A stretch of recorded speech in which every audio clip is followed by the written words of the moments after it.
Dans cette vidéo, nous allons parler d'intégrales multiples. Alors, dans les vidéos précédentes, j'ai construit une tribu produit, j'ai construit une mesure produit. Eh bien, qu'est-ce que c'est que l'intégrale sur E croix F? Eh bien, ça va simplement être l'intégrale par rapport à une mesure. Pour quelle mesure? Eh bien, justement, pour la mesure produit. Donc, il n'y a aucune difficulté de définition. On a fait tout le travail lorsque l'on a défini la mesure produit. Et alors, on va voir dans quelques instants, ce seront les théorèmes de Fubini, que sous certaines conditions, l'intégrale de f sur E croix f, eh bien, ça va pouvoir se faire par itération de l'intégrale sur E, puis sur f, ou l'intégrale sur f, puis sur E. Bon. Alors, essentiellement, donc, le sujet, ça va être ces deux théorèmes de Fubini, il va y en avoir deux, et on commence tout de suite par le premier, théorème de Fubini-Tonelli. Donc, je me donne deux espaces mesurés avec des mesures qui sont sigma fini et une fonction qui va de E croix f dans 0 plus l'infini et qui est mesurable. Donc, j'assiste, la fonction f, elle est positive et elle peut prendre la valeur plus l'infini. Et puis, bien sûr, elle est mesurable. Alors, je vais avoir deux résultats. Premier résultat, l'application qui a x fait correspondre l'intégrale sur f de xy mu dy est mu mesurable. Mesurable par rapport à la mesure mu. Et l'application qui, cette fois-ci, à y fait correspondre l'intégrale sur e de 1 f du xy mu dx est nu mesurable. Ça, c'est le premier résultat. Deuxième résultat, eh bien, l'intégrale de f par rapport à la mesure produit, donc sur E croix f, ce sera l'intégrale sur E de l'intégrale sur f de f de xy, qui est également égale à l'intégrale sur f de l'intégrale sur E de f du xy. Donc voilà le premier théorème de Fubini, le Fubini-Tonelli. Et alors, comment est-ce qu'il se démontre? Assez simplement, je prends un ensemble dans l'attribut produit, et puis je vais appliquer, je vais démontrer le résultat pour f égale 1c. Alors, 1c, c'est quoi? C'est la fonction indicatrice de c, donc la fonction qui vaut 0 quand x n'appartient pas à c, et 1 quand x appartient à c. Alors, si je regarde l'application qui a x associe l'intégrale sur f 1c de xy nu de dy, je rappelle que 1c de xy, ce n'est rien d'autre que la fonction indicatrice de la x section de c en y. Donc ça, c'est nu de cx. Donc ça, c'est mu mesurable, j'ai pas de problème. De la même manière, si je regarde l'intégrale de 1c xy, je peux aussi dire que c'est la y section, c'est la fonction indicatrice de la y section de c en x. Donc là, ça me donnait simplement mu de cy, donc c'est nu mesurable. Donc une fois qu'on l'a fait pour les fonctions indicatrices, eh bien, on fait ce qu'on va appeler le coût classique. Alors, le coût classique, c'est quoi? C'est d'obtenir le résultat pour toutes les fonctions étagées positives par combinaison linéaire. Donc si c'est vrai pour les fonctions indicatrices, c'est vrai aussi pour les fonctions étagées positives. Et puis une fois qu'on a fait ça, on fait les limites croissantes et on obtient la mesurabilité pour toutes les fonctions positives. Voilà pour le petit 1. Petit 2, si je prends une fonction, un ensemble C dans l'attribut produit, là encore, si je regarde la fonction indicatrice, que se passe-t-il? Eh bien, je vais avoir l'égalité mesure produit de C qui va être égale à l'intégrale sur E de mesure de Cx, qui va être égale à l'intégrale sur F de la mesure de Cy, la Y section. Je rappelle que, par définition, la mesure d'un ensemble, c'est l'intégrale de la fonction 1c sur l'ensemble. Quand je dis par définition, c'est par définition de ce qu'est l'intégrale. Donc, cette égalité ne pose aucune difficulté pour une fonction indicatrice.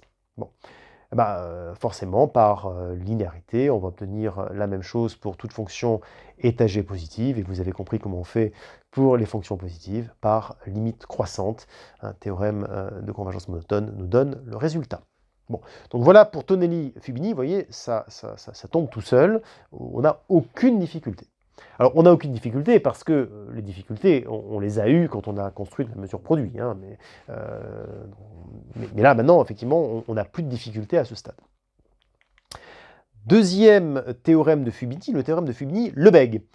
Alors, je vais prendre, encore une fois, donc deux ensembles, deux espaces mesurés, avec, je le répète, hein, des mesures sigma finies, et je prends une fonction qui est dans L1 de E croix F pour la mesure produit.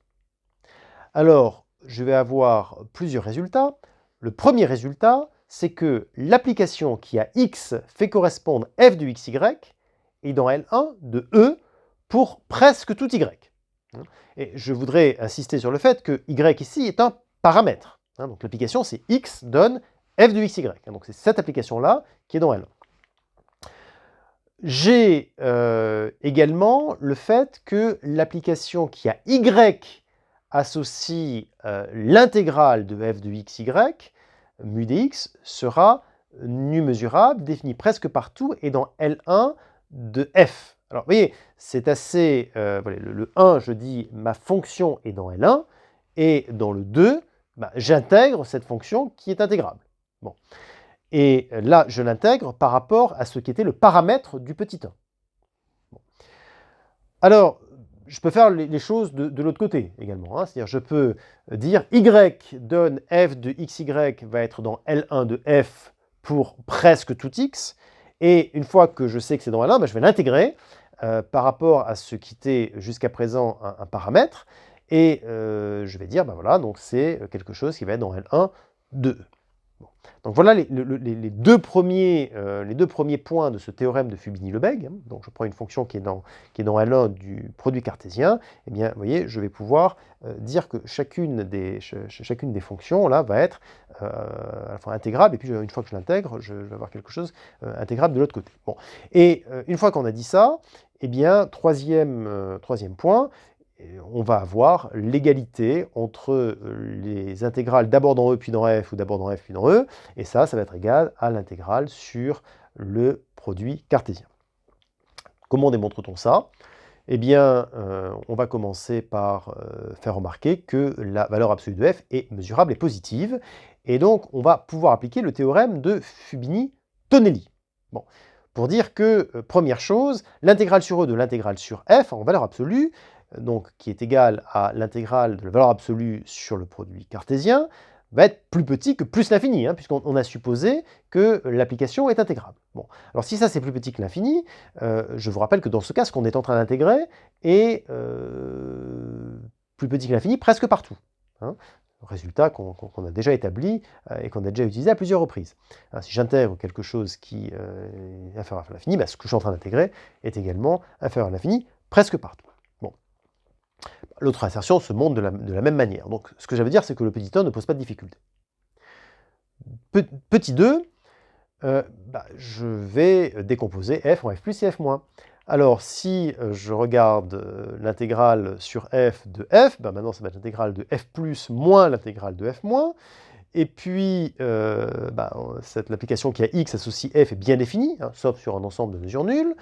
Et ce qui va se passer, c'est que je vais avoir que l'intégrale de E de la valeur absolue de l'intégrale de f de x, y nu dy, qu'on va intégrer ensuite par rapport à mu, eh bien, ça va être plus petit que l'intégrale de E par rapport à l'intégrale de f de valeur absolue de f, y nu dy, qui lui-même sera plus petit que l'intégrale de valeur absolue de f sur E croix f. Bon.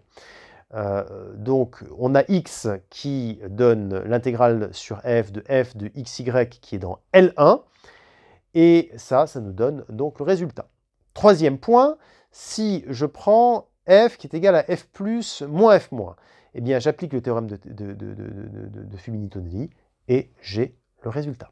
Voilà, donc la démonstration de ce théorème ne pose aucune difficulté. Je vais tout de suite donner un exemple. Hein, si j'intègre la fonction xy par rapport à la mesure de Lebesgue sur R2. Bon, j'ai dit xy sur quel ensemble? Sur l'intervalle, sur le rectangle, hein, 2, 3, croix 0, 1. Alors voilà la surface représentant xy, hein, donc c'est pas un plan, hein, c'est juste, ça peut être comme ça. Voilà, donc le graphe de xy dans l'espace. Comment est-ce que je fais pour calculer ça? Bon, c'est très simple. Hein. Je commence par remarquer que la mesure de Lebesgue est sigma fini, hein, donc je vais pouvoir appliquer le théorème de Fubini, puisque je sais que l'application xy fonction indicatrice de 2, 3, croix 0, 1, c'est normal 1 de R2. Hein, donc pas de difficulté de ce côté-là. On va avoir, on n'a pas de problème de convergence. Comment je fais pour le calculer? Ben, ensuite, je vais faire l'intégrale sur 0, 1 de l'intégrale entre 2, 3 de xy, d'abord par rapport à la variable x, puis par rapport à la variable y. Donc je commence par calculer cette intégrale sur 2, 3. Je peux sortir y, hein, puisque c'est une constante par rapport à x. Donc c'est l'intégrale entre 2 et 3 de x, lambda dx. Alors bon, vous le savez, quand on intègre x entre 2 et 3, ça fait 5 demi, hein, d'où d'ailleurs le nom qu'on donne en prépa aux élèves, enfin certains élèves. Et donc ça nous donne l'intégrale entre 0 et 1 de 5 demi de y, et quand on fait le calcul, bah, ça fait 5 quarts. Donc vous voyez, on a utilisé le théorème de Fibini pour calculer cette intégrale sur le rectangle. Alors certains d'ailleurs mettent deux intégrales quand c'est une intégrale double. Hein, bon, on peut, hein, si on veut, hein, mais c'est une intégrale double, c'est une intégrale. Hein, confère ce qu'on vient de dire. Bon. Je vais vous donner un deuxième exemple. Si je prends comme exemple la somme des 1 sur 2 puissance n, 3 puissance m, pour n entier naturel et m entier naturel. Alors vous allez me dire, attendez, mais c'est pas une intégrale, ça, c'est une série.